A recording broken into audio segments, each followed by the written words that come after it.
Olá, vamos fazer mais uma entrevista com candidatos à Prefeitura de Porto Alegre e hoje é a Manuela Dávila, minha ex-aluna e nome forte na corrida, liderando as pesquisas. Manuela, tudo bem? Tudo bem, Juremi? Uma alegria conversar contigo. Para mim também, Manuela. Como é que está a campanha, essa entrada no jogo, esse começo de campanha, dentro dessa nova realidade, campanha mais virtual do que nas ruas? Um pouco de cada coisa, né, Juremir? Assim, eu sempre usei muito a tecnologia para fazer política. Sempre acreditei que a tecnologia era importante, seja para fazer campanha, mas principalmente nos meus mandatos. Sempre utilizei como espaço de transparência, enfim, de diálogo com as pessoas. Então, digamos que esse é um mundo que a gente já está acostumado a tentar fazer virar um pouco mais real, né? O nosso esforço sempre foi transformar o virtual em real. Então, para mim, esse lado não tem sido tão difícil. O mais difícil, Juremir, é que as agendas físicas que eu tenho feito, por exemplo, eu acabei de chegar do Partenon, de uma região de uma ocupação urbana grande, que nós temos ali a São Guilherme, e é muito difícil não poder interagir com as pessoas proximamente, né? Assim, de maneira mais próxima, afetivamente. O meu marido brinca assim, que às vezes eu tiro o pó das pessoas porque eu fico passando a mão, né? Então, o cuidado mesmo para a gente não, para estar no lugar físico sem ter o contato que ofereça risco para as pessoas e para nós, né? Para mim, nós não no plural majestático, nós para mim e para minha equipe. Claro. Manuela, já entrevistei, antes de ti, 5 candidatos. E alguns se referiram diretamente a ti. Por exemplo, não a ti, mas no caso a Fernanda Melchiona, não tanto a ti, mas ao PCdoB e ao PT. Ela disse que o PCdoB e o PT ainda se acham a última bolachinha do pacote e que por isso não se fez uma frente, uma unidade. O que tu dizes sobre isso? Primeiro, nós trabalhamos muito em defesa da unidade, nosso campo político. Várias vezes fizemos reuniões, algumas reuniões públicas, né? Participei de alguma delas. Nessas reuniões, inclusive, por diversas vezes, eu manifestei que o meu compromisso com a construção da nossa unidade, de um projeto alternativo para a cidade, era tão grande que eu podia não ser a nossa candidata. Eu estou 2 anos sem mandato, construí uma vida, para mim, bastante interessante nesse período, escrevi meus livros, criamos um instituto de combate às fake news. Então, várias vezes, diante do PSOL, da direção do PSOL, da própria Fernanda, eu falei que podia não ser a candidata se o nosso campo se unisse em torno de um outro nome que julgasse mais competitivo e mais capaz de representar esse projeto. Lamentavelmente, essa unidade não aconteceu. E eu entendo que nós precisamos ter maturidade para não transformar a eleição, né, uma eleição tão importante para Porto Alegre e para o nosso país, num momento de debate ou desse tipo de agressão entre nós mesmos. Eu sei que nós não conseguimos nos unir, mas eu tenho convicção que eu, a Fernanda e a Juliana marchamos, digamos assim, de um mesmo lado, né? Que é o daqueles que defendem a democracia, daqueles que defendem o serviço público, a educação pública, a saúde pública.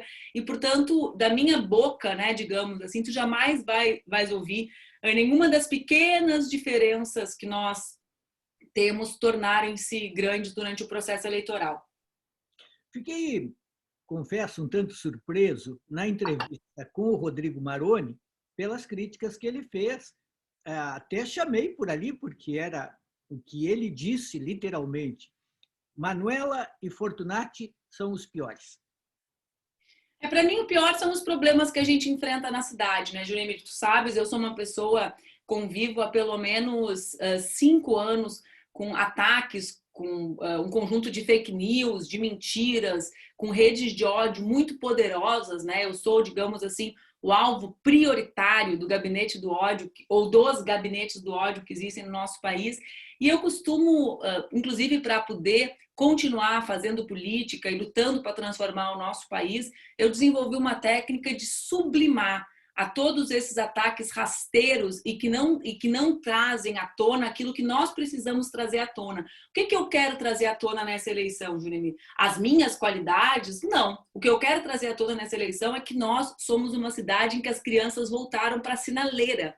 O que eu quero trazer à tona nessa eleição é que nós, em 1º de janeiro, teremos 224 mil pessoas que não receberão mais o auxílio emergencial e que estarão, portanto, sem aquele auxílio e provavelmente desempregadas. O que eu quero trazer à tona é que nós precisamos combater a fome e que Porto Alegre terá que fazer negociações paralelas suas para garantir a conquista da vacina, porque nós temos um governo negacionista. O governo Bolsonaro destrói o SUS, né, e nega as evidências científicas. Então, assim, eu realmente, né, eu estou muito acostumada, lamentavelmente, eu não acho bonito dizer isso, viu, Julimir? Acho muito triste, mas eu me acostumei a esse tipo, toda sorte de agressão machista, misógina, e acho que essa eleição, infelizmente, vai acontecer isso também. Mas eu, como sou uma pessoa, assim, das minhas qualidades, eu tenho muitos defeitos, né? Mas das minhas qualidades está eu ser alguém muito focada, né? E é difícil que esse jogo sujo consiga me atingir depois de tudo que eu vivi nos últimos anos.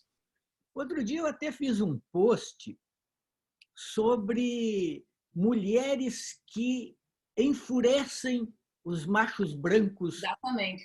da mídia no Rio Grande do Sul. E eu comecei citando 4. Tu, a Fernanda, a Rosário, Luciana e a Rosário. Mas as sim, eu pessoas vi. me lembraram que tinha mais. A Sofia. Sofia Avedon, a Juliana, a Dilma, que eu não tinha citado. Por que essas mulheres parecem enlouquecer esses homens? Eles ficam, a meu ver, para usar um termo que eles mesmos gostam de usar, eles ficam histéricos. Por quê? Sabe, Juliana, nesse livrinho, porque ele é pequeno, que eu lancei agora, que foi o último dos 3 que eu lancei, que chama-se Se Fosse Você, sobrevivendo às redes de ódio e fake news, chegou essa semana, vou pedir para te deixar um aí numa das minhas passagens por perto da tua casa.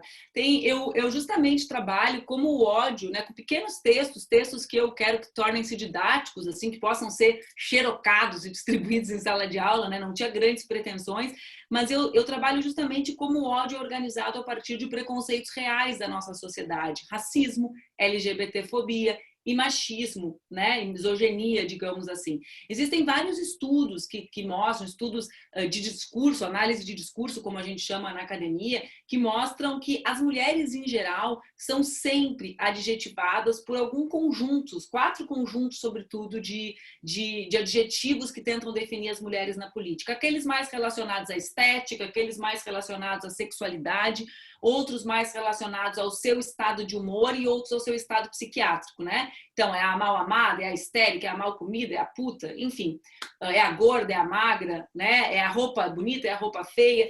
O fato é que isso evidencia, na realidade, a inconformidade com a nossa ocupação do espaço público. Não é só o espaço do poder político, Junimir. Essas ofensas, essas agressões, as mulheres que ousam sair do espaço privado, né, são executivas, que são jornalistas de grande destaque, essas mulheres são submetidas a esse tratamento, né? Porque a nós é reservado o espaço privado e não o espaço público. E claro, nós mulheres políticas ainda amplificamos o espaço público. Então, em primeiro lugar, isso para mim é coisa de uma parcela dos homens, né, que não consegue compreender que é possível reinventar a sua posição na sociedade, né? Eles tentam transformar isso numa guerra entre sexos. A nossa guerra, né, a nossa batalha não é uma batalha contra os homens. A nossa batalha é uma batalha contra os homens que não dividem responsabilidades na criação dos seus filhos, por exemplo. Como é que eu posso estar falando contigo agora? Por que eu pude ir na São Guilherme antes de conversar contigo? Porque eu tenho um companheiro que eu entreguei o café da manhã para minha filha, bati a porta da casa e ela ficou com ele. Senão, como eu faria? Né? É sobre isso que a gente está falando. Como eu faria quando eu tenho que estar de noite no debate hoje do Simers e a minha filha precisa de alguém que lhe dê janta ou que lhe ponha para dormir? Quando nós existimos, nós desnudamos, na verdade, aquilo que os homens não fazem pela nossa sociedade. Juremir, eu milito há muitos anos, né? Desde os 16, me conheceu desde o inicinho, né? Porque tu foi meu professor na universidade. Aliás, devo bastante a ti e a tudo que tu me ensinou na universidade, sobretudo para me abrir a cabeça com outras leituras que talvez eu não tivesse feito naquela fase da minha vida. Mas eu cada vez mais me dou conta que quem é a base da transformação social e dos cuidados na nossa sociedade são as mulheres. Se tu fores agora num posto de saúde, tu vai ver que 90% de quem está trabalhando lá são mulheres. Na fila, esperando consulta para si ou para os seus, são as mulheres. Se tu chegares numa escola, é a mesma coisa. Se tu chegares, Juremir, num galpão de reciclagem de resíduos, 90%, isso é estatístico, das mulheres são quem trabalha. Então, na realidade, é como se tivessem receio de quem divide a responsabilidade real e cuida da vida, né, com que essas pessoas assumissem o poder. Eu sei que o ódio é muito grande, sabe? Às vezes a nossa turma, o prefácio desse meu livro novo é do Felipe Neto, e do texto dele o que mais me chama a atenção é uma hora que ele diz assim, que ele demorou muito tempo para se dar conta que o subconsciente dele também estava sendo formado pelas redes de ódio e fake news. Que, portanto, ele mesmo pensava assim, nossa, mas como é histérica essa Manuela, né? Pode dizer isso tudo bem que estão mentindo a respeito dela, mas ela podia dizer isso tudo sem levantar a voz. Ou então, como é pacata essa Manuela, né? Enfim, como isso vai operando, inclusive nas pessoas que gostam da gente. Né? Eu noto isso nas redes, sabe, Juremir? Por exemplo, agora, bom, desde que tu me conhece, eu tenho cabelo assim, eu acho, curto, né? Às vezes eu corto um pouco mais, às vezes eu deixo crescer.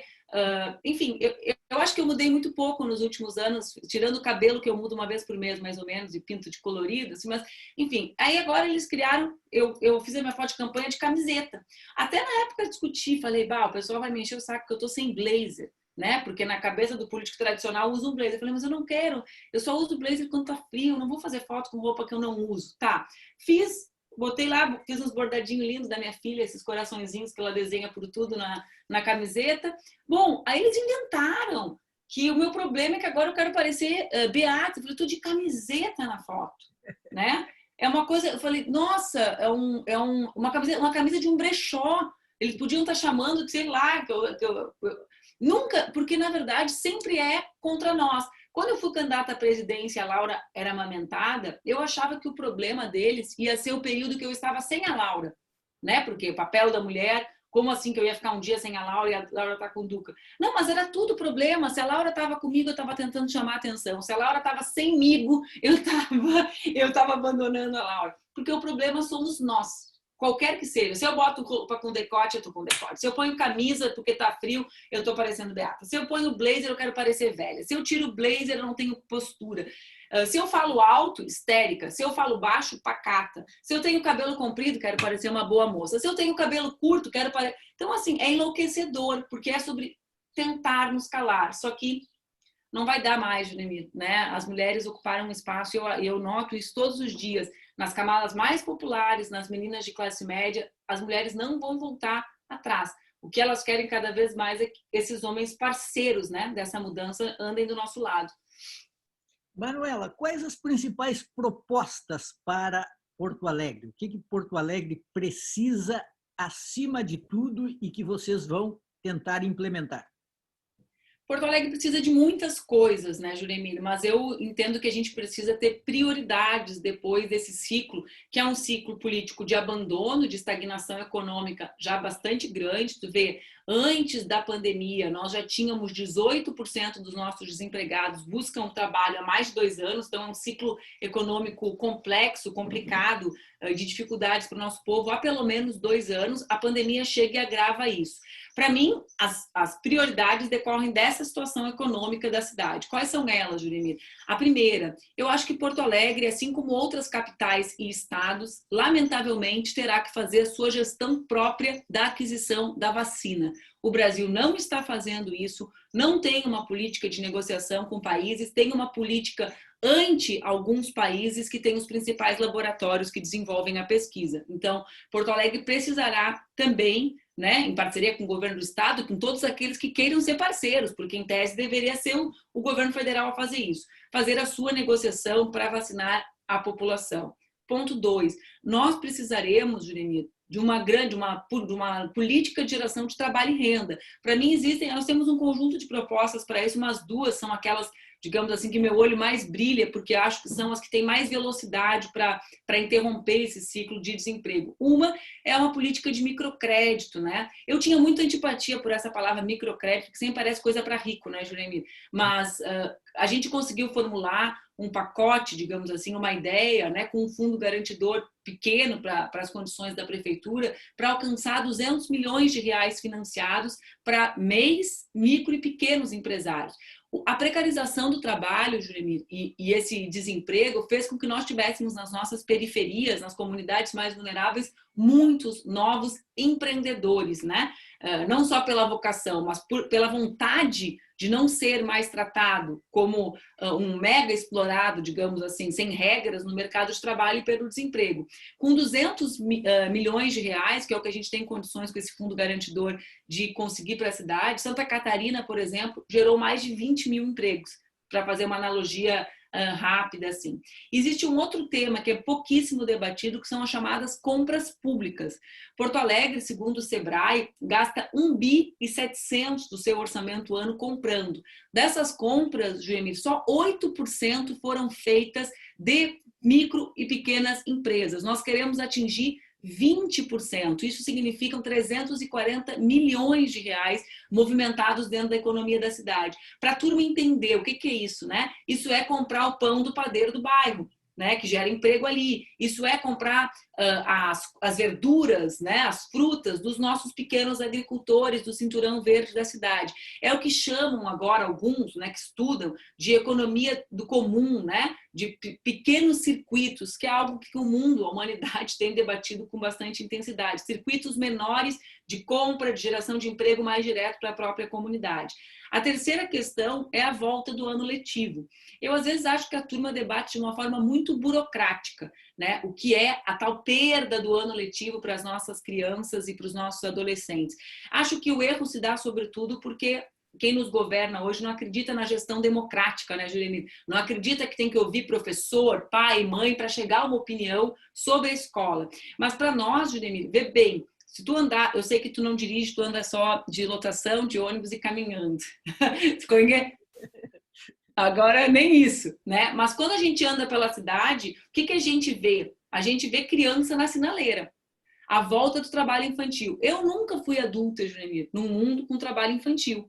No Brasil com trabalho infantil, no mundo sim, perdão, né? Mas na minha vida, eu fui uma criança que via outras crianças trabalhando, né? Eu tenho 39 anos, nasci em 81, isso é uma marca dos anos 80. O Brasil vai abandonando isso nos anos 90.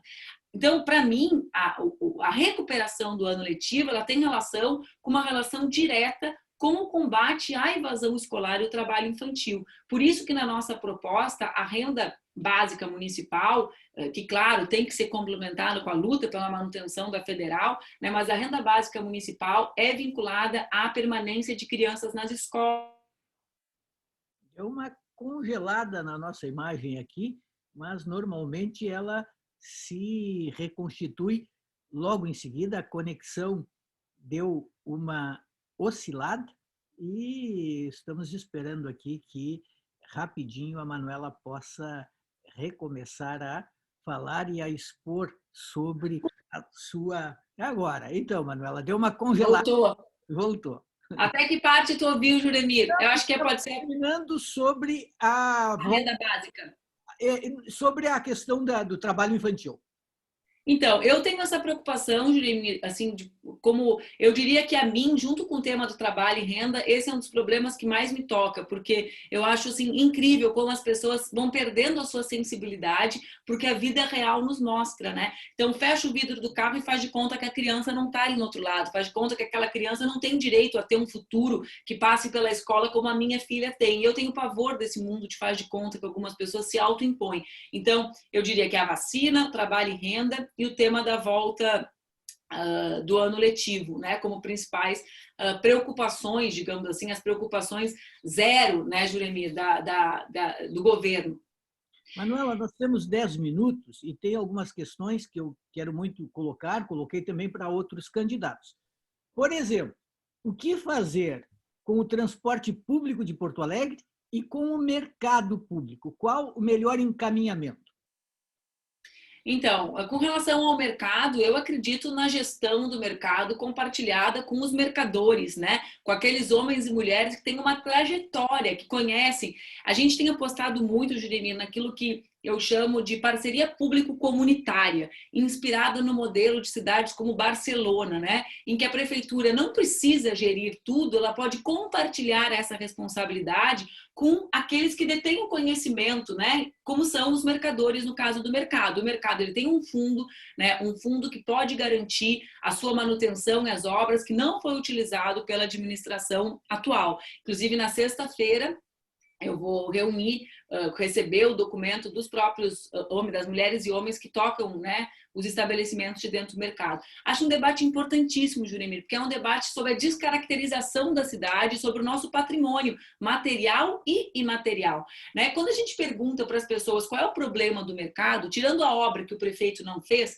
né, e o tema dos banheiros que tem relação com a obra, o problema do mercado para algumas pessoas é o fato dele não ser um shopping center, mas ele não é um shopping center. Né? Ele tem cheiro, ele tem sabores, como são os mercados no mundo inteiro. E ele não pode ser descaracterizado. Né? Para mim, ele é nosso patrimônio tal como está. E, evidentemente, nós temos que buscar melhorias que preservem essas condições.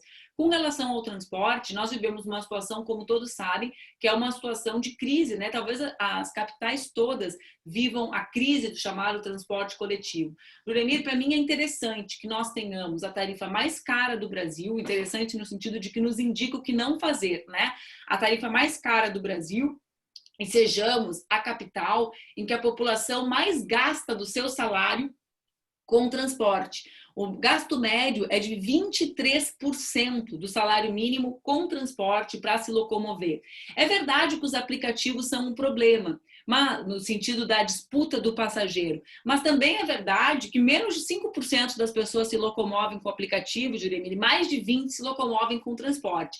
Para mim, qual é o passo número 1? É retomar a gestão do transporte público para a prefeitura. O prefeito, a licitação foi mal feita, pelo Fortunati, pelo Melo, e o prefeito Marquesan abriu mão da gestão. Então, o passo número 1, retomar a Câmara de Compensação Tarifária para a mão da prefeitura, porque hoje quem cuida das galinhas é a raposa, né? Quer dizer, e a partir disso estabelecer um diálogo com trabalhadores e empresários do setor para a abertura dos dados, das informações, para que a gente saiba como é feito o cálculo da tarifa. A planilha de custos, né, é algo que não se tem domínio, que não se conhece para se chegar a um valor. Vê bem, Juremir, nós tivemos o acordo dos 39 milhões. É sempre irônico, né, que eles digam que não precisa de Estado, mas na hora de aportar os recursos surgiu 39 milhões para essas empresas. Sem o debate com relação à má qualidade, à renovação da frota e os bairros periféricos que seguem sem linhas, Junelino. A gente tem hoje em Porto Alegre uma diminuição das linhas de transporte que chegam às grandes avenidas e não chegam nas comunidades que se colocam a 20, 15 minutos de caminhada dessas grandes avenidas. Se tu chega no extremo sul, o que o povo vai te dizer? Ah, ele me deixa aqui na avenida, mas ele não tem ônibus até o Rincão. Todo dia eu caminho 20 minutos para pegar o ônibus. Então, o acordo foi feito sem levar em consideração isso. Para reduzir a tarifa,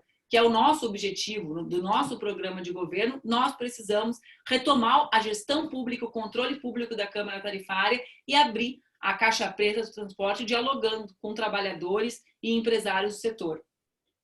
Infelizmente, é provável, Manuela, que em janeiro, momento de assumir a prefeitura, ainda estejamos na pandemia, dificilmente os vacinados. Qual vai ser a política? Se precisar, por exemplo, fazer um lockdown, vai fazer? Juremir, em 20 de março, eu escrevi uma carta para o prefeito Marquesan. Carta é uma maneira de gente mais velha falar, né? Foi o que a juventude chama de um textão, né? Um textão no WhatsApp.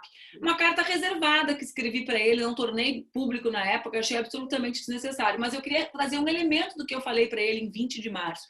Eu dizia que era preciso criar um comitê de crise, justamente para nós pactuarmos decisões, né, na sociedade porto-alegrense que tem impacto na vida de todo mundo. Ou seja, fecha ou não fecha comércio? Como é que a gente fala isso sem ouvir empresários, sem ouvir trabalhadores? Os trabalhadores estão em condição de segurança para voltar? Né? Então, o ato número 1, nós teremos um comitê de crise permanente com relação à Covid-19, né? Porque só assim temos como pactuar e tomar decisões rápidas e tranquilas na cidade, né, Juremir? Tu falas do lockdown. Como fazer um lockdown sem diálogo? Para resolver o tema da Covid, as características, né, que não são muito faladas, talvez pelo machismo incrustado na sociedade do prefeito, a incapacidade de dialogar, de ouvir, a arrogância da gestão, para mim elas são decisivas para a má condução. Né? Por quê? Porque há necessidade de pacto social. Como é que tu volta às aulas sem ouvir professor, Junimir? Né? Como é que tu interrompe as aulas sem falar com a comunidade escolar? Quem assiste? Juremir, nós fizemos durante os meses da pandemia, antes da campanha eleitoral começar, uma ação de solidariedade no instituto que eu presidia, né? Que me afastei por causa da campanha. Vendíamos os meus livros e transformávamos os recursos em alimentos. Sabe quem mais nos procurava? Foram 75 toneladas de alimentos. Quem mais nos procurava eram professoras e diretoras. Porque elas conheciam os seus estudantes pelo nome, quem estava passando fome ou não estava, entendeu? Então elas falavam, a gente nunca distribuiu nenhuma cesta direto para a pessoa, pelas razões óbvias, não é o que a gente faz na nossa vida. A gente comprava e entregava para alguém que tinha esse trabalho. No início a gente achou que ia fazer só com quem tem trabalho de assistência social, correto? Ah, quem distribui, quem tem... Não, chegava e dizia assim, tu pode deixar 50 cestas na escola tal, que a gente fez um cadastrinho aqui e sabe quem está sem comer. Como é que tu entende? Então, para mim, para resolver o tema da pandemia e tomar decisões relacionadas a ela no próximo ciclo, há necessidade desse conselho permanente de crise, de gestão de crise, para pactuarmos a cidade. Aliás, isso deveria acontecer em vários temas, né? Pactuar Porto Alegre para retomar um outro ciclo econômico que garanta dignidade, trabalho, educação para nossas pessoas. A campanha vai ser centrada nos temas da cidade ou o bolsonarismo e suas consequências vai acabar sendo o tema mais importante? Acho que as duas coisas, né, Juremir? As eleições, como regra, né, elas sempre têm os grandes assuntos. O Bolsonaro é sempre um grande assunto. No meu caso objetivo, eu fui adversária direta do Bolsonaro, né? Ou seja, eu estive no segundo turno presidencial, sou alvo do gabinete do ódio organizado pela turma dele. Então, esse é um assunto que aparecerá na eleição. Mas, para mim, Juremir, também é hora de nós debatermos os problemas da cidade. E aí eu falo isso como candidata a prefeita e como militante de um campo político. Por quê? Porque o bolsonarismo não é uma ideia abstrata, como eles querem tratar. O bolsonarismo acontece na cidade com fechamento de posto de saúde pela redução do financiamento. O bolsonarismo acontece na cidade quando a intolerância política e as mentiras se estabelecem como regra da convivência política, né? E não a pactuação em torno de temas centrais ou a participação popular. Então, eu acho que como campo político, né, e como cidadãos da cidade, nós temos que nos esforçar para debater os assuntos da cidade e conectar com a grande política, e não achar que essa política maior é capaz de fazer com que as pessoas compreendam, todas elas, os impactos da destruição do Estado brasileiro que estão sendo promovidos por Bolsonaro e seus aliados. Porque senão parece que parece que a eleição é sobre o Bolsonaro. A eleição é sobre os apoiadores de Bolsonaro, né? É sobre Fortunati, que é do partido do Roberto Jefferson, que é o principal aliado dele. É sobre como, tu entende? Então, é como esses agentes reproduzirão essa política na cidade. A eleição não é sobre uma abstração. A eleição é sobre a vida real do povo e os impactos dessa política, né, nefasta na vida das mulheres e dos homens da cidade. É isso, se reduzirem. Porto Alegre vai ter um acréscimo, Jeremias, de quase 100 milhões de reais do Fundeb. E agora, se eles usarem o recurso do Fundeb nacionalmente para a criação dessa renda cidadã, tu entende? É sobre isso que a gente tem que falar. O maior drama das mulheres de Porto Alegre é creche, escola de educação infantil. Olha, pessoal, o que essa turma do governo central está tentando fazer é nos tirar a possibilidade de zerar esse déficit. Então, é palpável, né? A política da extrema-direita, ela é palpável nas cidades. E nós precisamos mostrar para as pessoas que pode existir um outro caminho diferente desse. Temos 3 minutos, então a minha pergunta final é a seguinte: uma avaliação da gestão Nelson Marquesan e uma especulação. Seria ele o melhor adversário para um segundo turno? Eu não escolho adversário, Jeremias. Eu quero estar no segundo turno representando o nosso campo político, as ideias de solidariedade, de dignidade humana, de democracia, de justiça, de participação popular. Eu e o Rosseto formamos uma dupla assim, com muita harmonia para a construção desse novo ciclo na nossa cidade. E nós derrotaremos quem quer que esteja lá, porque no fundo são todos representantes de um mesmo projeto, né, Juremir? É irônico que os principais adversários sejam o prefeito e seu vice, o ex-prefeito e seu vice, ou seja, e o seu secretário, né? Não entre os principais, mas assim, é uma turma, que é a turma que governou Porto Alegre nesse último período, em toda a minha vida adulta. Imagina, Juremir, eu fui eleita vereadora aos 22 anos, no ano de 2004. Eu tomei posse com 23 em 2005. Eu fui vereadora, fui deputada federal 2 vezes, fui deputada estadual, fiquei sem mandatos, escrevi meus livros, tive a minha filha e essa turma está governando Porto Alegre. Então, para mim, parece insólito que qualquer um deles, seja Marquesan empichado ou não, seja Fortunati disputando com Roberto Jefferson, quem é o amigo do presidente da República ou não, né? Seja Melo se reposicionando, para mim parece estranho que eles queiram se apresentar como aqueles que têm condições de resolver os problemas que eles já não resolveram, né? Esse é o grande debate da eleição. Então, como eu te disse, eu não escolho adversários. Para mim, os 4 abandonaram a cidade e as pessoas, né, a sua própria sorte. Para mim, a política não é sobre isso. Para mim, a política é sobre como a gente constrói um caminho de solidariedade, em que as pessoas se sintam, né, consigam enxergar que o poder público trabalha pelo desenvolvimento econômico, pela proteção social, um conceito tão abandonado e tão ultrajado no Brasil dos nossos dias. E eu repito, eu quero estar lá no segundo turno para derrotar quem quer que seja que represente o projeto do abandono de Porto Alegre. Manuela Dávila, muito obrigado pela entrevista e boa sorte nessa campanha que vai ser curta e certamente muito corrida. Curta e intensa. Obrigada, Juremir. É uma alegria sempre conversar contigo. Tchau, tchau. Muito obrigado.